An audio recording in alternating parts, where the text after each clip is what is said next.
ফিলিস্তিনের পক্ষে, মসজিদ আল আকসার পক্ষে রাজপথে নেমে আসেন। আমাদের ভাইরা ডেকেছেন, আমরা সেইটাকে সাড়া দিয়েছি। ইয়া আহলা গাজ্জা, হে বাইতুল মাকদিসের অধিবাসীরা, হে সম্মান ও মর্যাদার অধিকারীরা, আপনারা সাক্ষী থাকেন। শাহজালালের মাটি থেকে আপনারা সালাম দেন, হাজী শরীয়তুল্লাহর মাটি থেকে আপনারা সালাম দেন, মুসলিম বঙ্গ থেকে আপনারা সালাম দেন। আপনারা ডাকছেন, আমরা আসছি।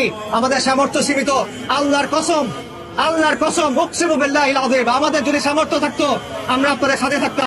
পাকিস্তান থেকে মুসলমানদেরকে বিতাড়িত করছেন, আফগান মুসলমানদেরকে আপনারা বহিষ্কার করছেন, এটা অত্যন্ত দুঃখের বিষয়।